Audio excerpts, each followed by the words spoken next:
जैसे विकास दुबे की पलटी थी, उसे ये डर है कि मैं ना पलट जाऊं कहीं। अगर पहले ही बीजेपी की सरकार आ जाती तो अब तक अतीक अहमद का नाम कब का मिट जाता। इस सरकार में ऐसा है कि खा भी रहे हैं, कमा भी कर रहे हैं और गुंडागर्दी जो है वो जेल में बैठ भी रहे हैं। जब कड़ी सजा मिलेगी तभी तो लोगों में कानून का डर होगा। इससे पहले कौन सा दुबे था, वो भी ऐसा ही था, विकास दुबे। उनका पुराना नाम चलता था कि माफिया हैं, कानपुर के राजा हैं, वो सब हो गया, मिट्टी में मिल गए। और ये बहुत बढ़िया हो रहा है इस सरकार में कि गुंडों का नाम खत्म हो रहा है। इससे हमारी जो आने वाली पीढ़ी है वो भी शांति स्वभाव की होगी और पढ़ने लिखने वाली होगी। भैया क्या नाम है आपका? मेरा आकाश शर्मा नाम है। बहुत बहुत स्वागत है आपका हमारी चैनल पे, खबर इंडिया पे।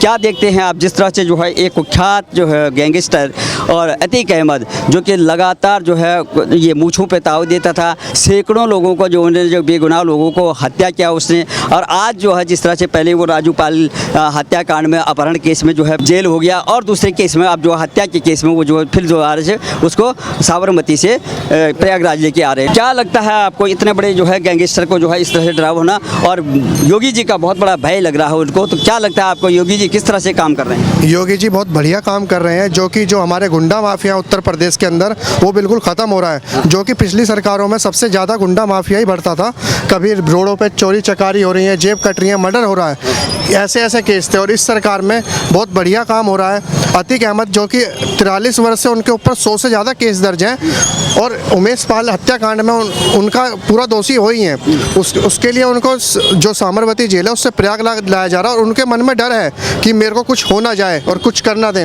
ये इसीलिए डर है कि ये जो सरकार है पावरफुल सरकार है और पावरफुल रहेगी, क्योंकि इसमें गुंडों और माफियाओं को बिल्कुल ठहराया नहीं जाएगा।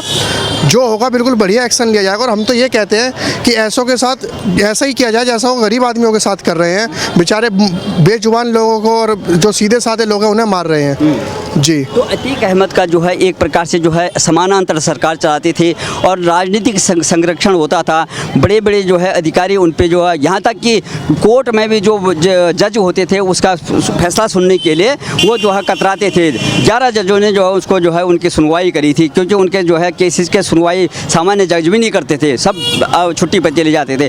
आज वो जो है दर दर भटक रहा है, ये कह रहा है कि अब जाने हम तो हमारा पूरा परिवार जो है मिट्टी में मिल गया है, अब तो केवल रगड़ रहे हैं। ऐसा पिछली सरकार थी ना, इसलिए उनको सपोर्ट मिला हुआ था, जब भी जज नहीं बैठते थे। अब सरकार चेंज है, ये सरकार ऐसी नहीं है जो गुंडों माफियाओं को सपोर्ट करेगी या साथ में बात करेगी।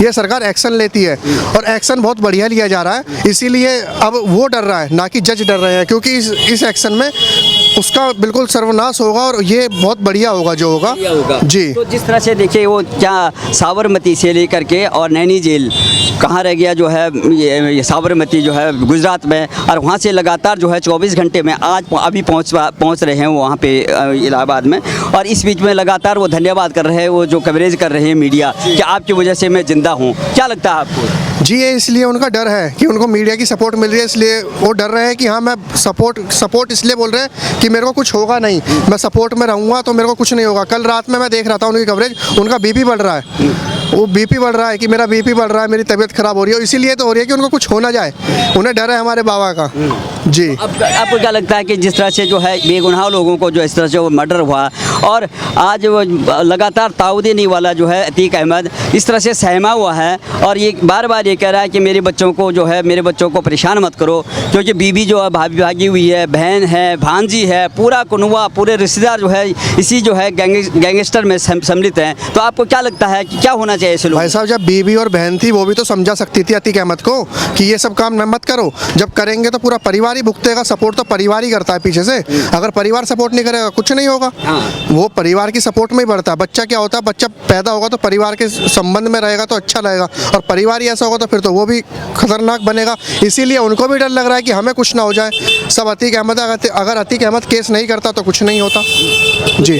जो बेटा भी गायब है, क्योंकि बेटा भी जो है जो गोली चलाने में जो परसों उमेश पाल की हत्या हुई थी उसमें मुख्य आरोपी है। अच्छा, सबसे बड़ी बात है कि एक लाल डायरी जो जब रेड पड़ी है और उसके घर से जो है एक लाल डायरी मिली है, उस लाल डायरी में जो है उन लोगों के नाम है जिनको कि जो फिरौती दी गई थी, किसी को 2 लाख रुपए, 1 लाख रुपए, 3 लाख रुपए, आखिर में वो जो है फिरौती दी जा रही है। तो इतने अपराधियों को जो है फिरौती देने का वो पैसा आया कहाँ से यार? क्या लगता है आपको? वैसा पिछली सरकार में उनका राज था, पिछली सरकार में जितने घोटाले होंगे सब उनके पास आएंगे, मैं तो यही कहूँगा। कहूँगा, जब ही उनके पास पैसा आ रहा था, नहीं तो फ्री में कहाँ से पैसा आता है। आदमी कमाएगा जब ही पैसा आता है। हम नौकरी करते हैं, हमें 2 टाइम का पैसा मिलता है, उससे खाएंगे कमाएंगे, हम गुंडागर्दी करेंगे। अब इस सरकार में ऐसा है कि खा भी रहे हैं, कमा भी कर रहे हैं, और गुंडागर्दी जो है वो जेल में बैठ भी रहे हैं। जी, उस डायरी से ये लाल डायरी इसमें ये पता लगा शूटर थे जिन लोगों ने मर्डर किया है उनको जो है बांटने का काम हो रहा था, उसको फिरौती देने का काम। तो आपको ये लगा लो कि और उसके तार जो है जेल में जो ये अतीक अहमद थे उनकी बीवी लगातार संपर्क में थी। अब वो कह रहे हैं कि मेरी बीवी को छोड़ दो, उसका कोई दोष नहीं है। तो क्या लगता है आपको? ऐसा भाई साहब, संपर्क में थी जब भी तो शक हो रहा है और उसे पकड़ने के लिए पुलिस प्रयास कर रही है। अगर संपर्क नहीं होता, बेगुनाह होते, तो उन्हें पुलिस क्यों दोषी ठहराती? अगर भाई मर्डर करोगे तो सरकार आपको सज़ा देगी, कानून आपको सज़ा देगा। कानून किस लिए बनाए? कि गुंडागर्दी ना हो, शांति रहे, गुंडागर्दी ना फैलाए। और गुंडागर्दी करेंगे तो देखो जी, जो मुजरिम है वो तो पकड़ा ही जाएगा, उसके घर वाले भी पकड़े जाएंगे, क्योंकि सरकार ही ऐसी हमारी, सब जो कर रही है भला कर रही है। बनिए रहो, अभी बनी रहिए। आपका क्या नाम है? मेरा नाम हर्ष है। हर्ष जी, क्या लगता है आपको? योगी जी ने बोला था कि मिट्टी में मिला देंगे, हर समय उसी में सहमा हुआ, तो क्या लगता है आपको? जी, मेरे को ये लगता है कि क्या कहते हैं, इसको जल्दी से जल्दी फांसी होनी चाहिए। क्योंकि जो उनकी पत्नी थी, धर्मपत्नी, उन्होंने ये बोला था कि जब तक इसको फांसी नहीं होगी, जब तक ये समझ लो जिंदा फौलाद है। अगर इसको फांसी हो जाती है तो सही है, क्योंकि क्या था ना, जब तक किसी भी चीज़ को जड़ से नहीं ख़त्म करोगे ना, जब तक उसका वो कुछ ना कुछ डाली आती रहेगी। इसको जड़ से ख़त्म करोगे जब भी कुछ हो पाएगा, वरना नहीं हो पाएगा। तो आपका क्या कहना है साहब? अतीक अहमद जो है साबरमती जेल से, अभी बने रहो, अतीक अहमद को जो है प्रयागराज लेके आए। ये सब ना फिजूल खर्ची है सरकार की। उसके कर्मों की सज़ा उसको तुरंत देनी चाहिए ऐसे लोगों को। एक नंबर का दबंग आदमी है। मैं भी उसके इलाहाबाद बगल जौनपुर डिस्ट्रिक्ट का हूँ रहने वाला। ऐसे दबंग लोगों को तुरंत मार देना चाहिए। ये सब यहाँ वहाँ करके सरकार जो है फालतू का उसको हीरो बना रही है, उसको तुरंत मार देना चाहिए। क्या लगता है, जब जो है जो उमेश पाल हत्याकांड हुआ था उसमें उसकी मिसिस का जो है फ़ोन गया था, उसमें उन्होंने ये बोला था बेटे के लिए, उनका बेटे ने जो है जो फायर किया था और शूटर का काम किया था, तो उनकी बीबी कह रही थी कि इनको इन्वॉल्व नहीं होना चाहिए था। और वो लाल डायरी जो मिली है उसमें सभी जो है फिरौती दी गई है। तो आपको क्या लगता है कि कितना बड़ा जाल था ये सब उन्हीं का बुना हुआ जाल है। सब उसमें एक हैं, मिले हुए हैं। सबूत को नष्ट करना चाहते थे कि नष्ट हो जाएगा, मर जाएगा तो उसको हम बरी हो जाएंगे, लेकिन ऐसा कुछ केस से बचने के लिए ये सब किया हुआ था और इसमें लोग मारे जा रहे हैं। ये सब सरकार का वो है, इसको तुरंत ख़त्म करना चाहिए केस को। अभी तो अभी दूसरा केस है उसका, अभी 100 से ऊपर केसेस है। तो अभी दूसरे की जो है उसमें ये सज़ा हो रही है, अभी 100 से ऊपर केसेस हैं। तो आपको क्या लगता है, इतने सारे जो है केसेज अभी जब खुलेंगे तो उसमें क्या होना चाहिए? क्या फांसी हो सकती है या क्या सज़ा होनी चाहिए? फांसी ही देना चाहिए। ऐसे लोगों को ख़त्म कर देना चाहिए। जेल में रखने से भी क्या फ़ायदा?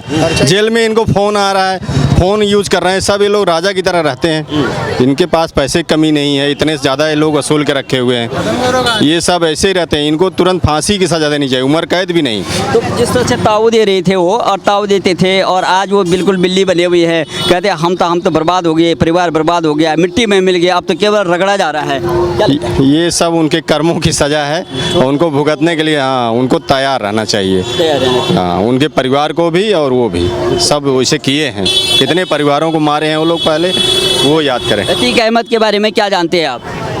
अतीक अहमद एक माफिया है और क्या है।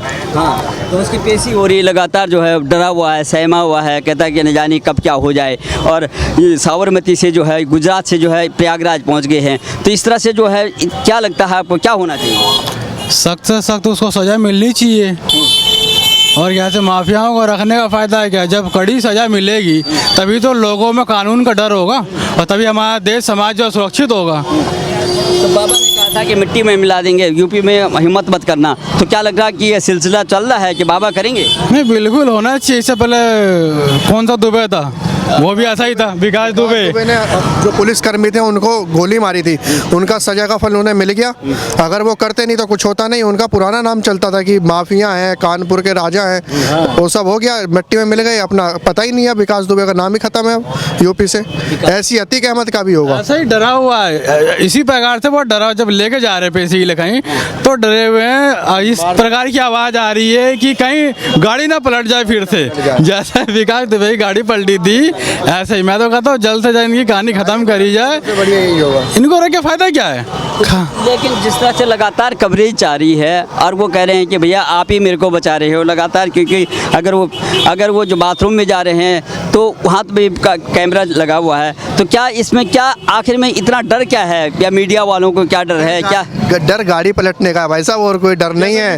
जैसे विकास दुबे की पलटी थी, उसे ये डर है कि मैं ना पलट जाऊं हमारी भी ना कहीं। पलट हाँ, वो इस चीज का डर है, उसे और किसी चीज का डर नहीं है। होना चाहिए कानून का डर जो है। सरकार होती ना तो कोई डर नहीं होता माफियाओं के अंदर। समाजवादी सरकार में माफिया और गुंडे ही घूमते हैं, आम आदमी नहीं निकल सकता, और इसी वजह से वो अब तक ठहरा था। अगर पहले ही बीजेपी की सरकार आ जाती तो अब तक अतीक अहमद का नाम कब का मिट जाता। इतने सारे जो है माफिया, गैंगस्टर और भू माफिया से लेकर के और इतने बड़े दबंग लोग जो है पैदा हुए हैं, जिनको राजनीतिक संरक्षण था, ये MP भी रहे, MLA रहे, तो आखिर में कौन देता था इनको टिकट? कौन? ये देखिए एक दिन में कोई माफिया या आतंकवाद जो भी एक दिन में नहीं बन जाता है। ये धीरे धीरे क्या होता है कि प्रशासन के अंदर डर होता नहीं है, प्रशासन की ढिलाई के कारण जो है इनका हौसला बढ़ता है। अब क्या है कि यूपी में प्रशासन का जो है शिकंजा कसा जा रहा है, इसी प्रकार से जो है हर स्टेट में होना चाहिए, ताकि जो है इनकी लेवल जो है कम हो और समाज जो है सुरक्षित हो सके। तो जो दबंगी जो इनकी थी, तो इस तरह से लगातार जो है काम होता था, और ये सरकारें जो है जिन्होंने पहले सरकार दी है, आपको बता दें कि समाजवादी पार्टी के बड़े नेता वो बार बार तंज कसते रहते हैं, बाबा जो है राजनीतिक विद्वेष से जो है काम कर रहे हैं। तो क्या लगता है आपको, क्या ये अतीक अहमद, मुख्तार अंसारी या विकास दुबे टाइप के जो है बड़े जो बाहुबली थे, क्या वो जो है शरीफ आदमी हैं? अगर शरीफ आदमी भाई साहब होते तो मरते ही नहीं, उन्हें जेल होती ही नहीं। 100 से ज़्यादा अधिक केस दर्ज हैं उन पे। अगर वो सीधे आदमी होते तो अपना घर में चुपचाप खाते, कमाते और सो जाते, वो लोगों को मारते नहीं बिना मतलब की। और ये बहुत बढ़िया हो रहा है इस सरकार में कि गुंडों का नाम खत्म हो रहा है। इससे हमारी जो आने वाली पीढ़ी है वो भी शांति स्वभाव की होगी और पढ़ने लिखने वाली होगी। अगर दूसरी सरकार में रहते तो गुंडों के बच्चे भी गुंडे बनते और उनके साथ रहने वाले भी गुंडे बनते। तो बाबा पे क्या लगता है आपको कि बाबा का जो खौफ चल रहा है, बाबा का जो, क्योंकि इतना डरा हुआ है अतीक अहमद आज, तो क्या लगता है कि बाबा कुछ कर सकते हैं क्या? आपको लगता है कि बाबा कहते हैं कि हम कानून के अंतर्गत काम करते हैं, ये सरकार जो है कानून से चलती है, तो क्या बाबा जो है कानून, कोर्ट जो है सज़ा दिलाएगा ना? बाबा क्यों एनकाउंटर कराएगा? कोर्ट सजा दिलाएगा वो ठीक है, पर लोगों में डर है कि उत्तर प्रदेश में जा रहे हैं, वहाँ बाबा बैठा है, कहीं गाड़ी ना पलटा दे हमारी। कुछ भी हो सकता है, कुछ भी हो सकता है, कुछ भी हो सकता है। ये डर है, और ये डर रहेगा जब तक गुंडों का नाम खत्म नहीं होगा, तब तक ये डर रहेगा। और मैं तो ये कहता हूँ अगली बार जो सरकार बने वो भी बाबा की बने, और इससे हमारा नहीं सबका ही फायदा है। कानून व्यवस्था बढ़िया बनी रहेगी, कानून में सख्त रहेगा, कोर्ट कचहरियाँ सख्त रहेंगी, और जो अधिकारियाँ रहते थे कि जो गुंडों को बढ़ावा देते थे, अपना मोटा पैसा लिया और गुंडों को बढ़ावा दिया, वो भी ख़त्म होगा अब।